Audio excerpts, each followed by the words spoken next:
Looks like Al Pacino on the skill saw. No, that other guy you said I am. Who? Michael Scott? Yeah. Michael Scott, he's out of work, so he's doing this now. I'm going out today. I'm gonna go help my son take out these 2 doors. He does it as well. He mainly does the repairs. Every once in a while he'll do a door, but he'll just swap out the panels. So on this one, we got these old 1-piece doors in there. I used to take them out by backing under them, but I'm gonna take them down by hand today. The trucks now are higher, so I used to have a lower truck where you can back under and lower it right onto the top of the rack without touching it. But today I'm gonna just do it by hand. There's gonna be 3 of us there. I'm gonna show how to prep the opening with these doors, because you gotta rip the jambs. They have a few fillers I'm gonna put in too. So you guys will be seeing 10-4. Joe's gonna wanna sit on that, Yeah. They got an opener on it? This is a real season. You don't waste any time. No.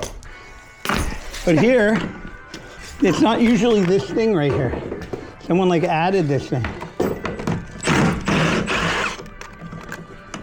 No excuses.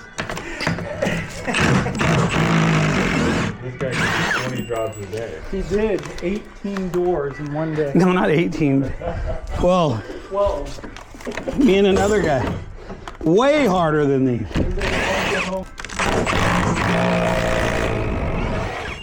And then you got a hammer. Oh, a hammer? A hammer and like a flat bar. You know what a flat bar is? I got one in my truck. Oh, a crowbar? Yeah, or I can just use 2 hammers.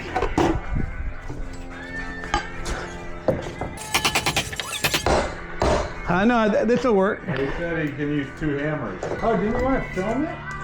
Yeah, I am filming. He's got the GoPro on. I'm gonna get the other one better. What's your shins there, Frank? Shins? Yeah. Like we got it. Watch the shoes, guys, friend. Oh.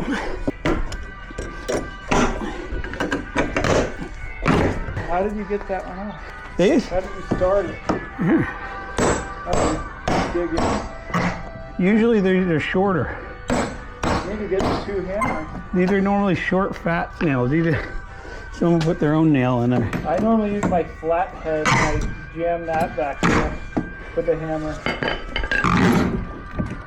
You jam what in? But my flathead, I hammer it in and then I bend it to try to get some room in there to get my hammer. Not on these, I never do these, but on other stuff. Okay, this one, see, this already got the sheetrock.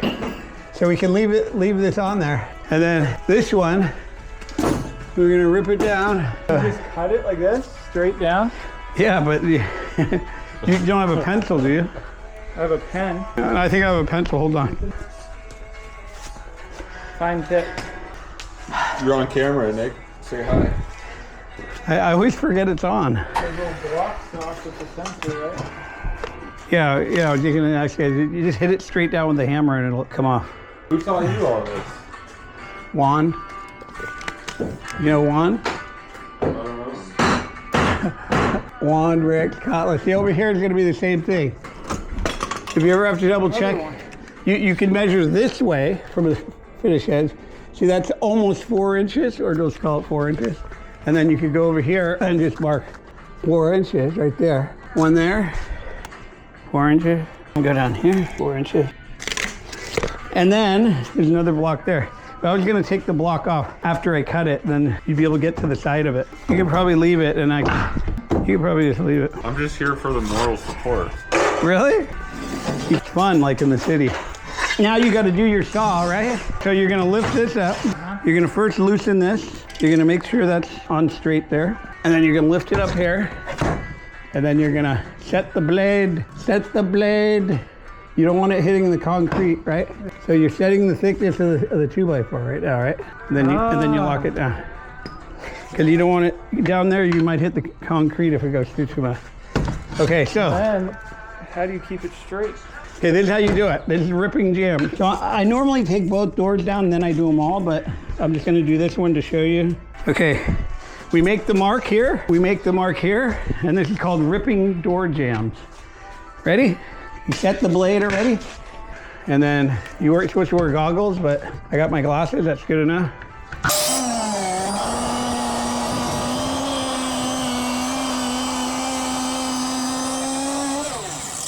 Then on this one, Oh, look. You put it in there and you hold it. You let the blade do the cutting. And you rip it off.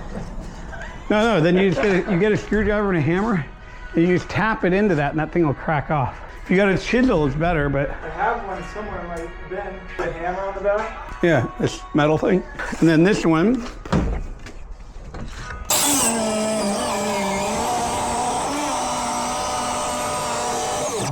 I got a good action shot of you. Yeah? Yeah. Looks like Al Pacino on the skill saw. No, that other guy you said I am. Who? Michael Scott? Yeah. Michael Scott, he's out of work, so he's doing this now.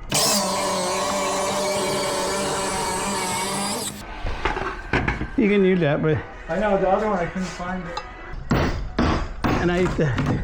See, now you're gonna use this as a filler. So here, you can measure like this and deduct 1.5 inches.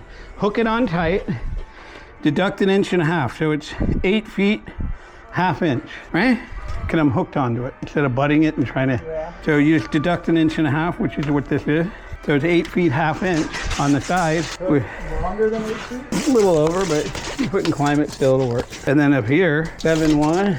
When I do the wood stops, I would throw the dust under it when I cut it, and then I would put the bottom in, I'd put the top in, and I'd cope it so it looks mitered, and then you push in and it makes the joint tight up there, and then you put the first nail in, and then you move it over, then you kick the dust out, push it back, and then you nail the rest up.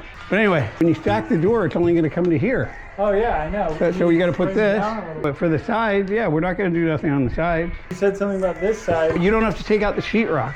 Yeah, so if you took it out, then you can just make everything the same, but you can add a piece of this to that side and then lag into this over there and then lag into the sheetrock here. Just so you don't have to cut all this up. Since this is under the width of the door size, right? And it's got a knot right there, we're gonna get the skill saw, and then we're gonna go somewhere around half. See, they don't have a gauge on these, but if you have a chop saw. What is that? Nail gun. Is that yours?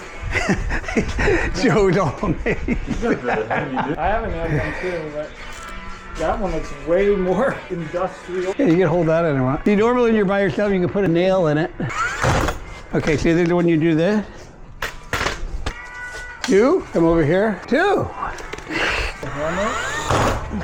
Yeah, I'm gonna have to hammer the battery operated one. But at least it's holding it.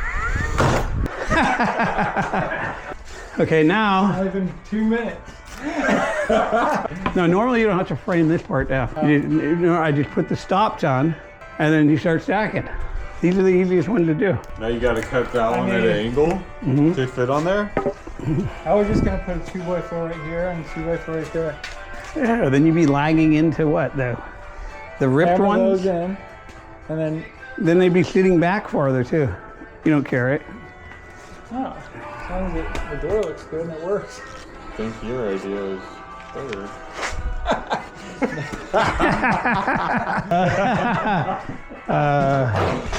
Okay, pencil there. Why do you do it at an angle? Is it just better looking? Or? I just seen someone else do it. No, it's because when you butt them together, it looks. Well, the machine knows the angle, right? He said, how do you match the exact same angle? You do the angle cut first. Here, mark that. And now this is a straight cut. Then this goes in here. See that? Oh, wow. That's nice. Looks like this thing's like a gun from like Halo or something. Yeah. If you would have had 1x4, clean one piece and just cut it and put it up. Yeah. Wait, why throw it out? Okay, now here's the climate seal. Bring the climate seal out. You got a utility knife? Yeah. Like Nicky Santoro. Go get it. Cut it at like, no, cut the rubber part up here at 8-1. You're gonna mess up your blade. You hit the concrete.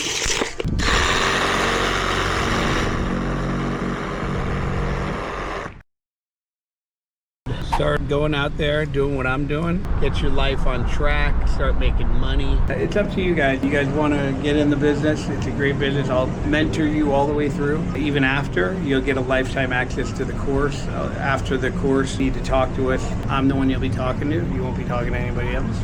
So You can text us too. A lot of people text me questions and I just text them back when they want quick questions answered. You know, this is a great opportunity. It's $1,499. So if that's your main reason you're calling, some people just call to find out the price. It's $1,499. You get mentoring, where to market, what to say, anything you need, we give you, and we teach you the right way on how to put these doors in, what clients to take jobs from so you don't waste your time. So every time you're going out, you're rolling out to a job, you're making good money. So sign up, get involved. Even if you do it on the weekends, you can make $3,000-$4,000 easily over the weekend. So if you have another job and you want to start on the weekends doing this, you can do that as well. A lot of companies are not open on the weekends. You can capture everybody who calls around. So anyway, www.garagedoortrainingschool.com. Get signed up. If you want to schedule an appointment to call, you can do that as well. Talk at you. Click below to watch a free lesson, and don't forget to like and subscribe.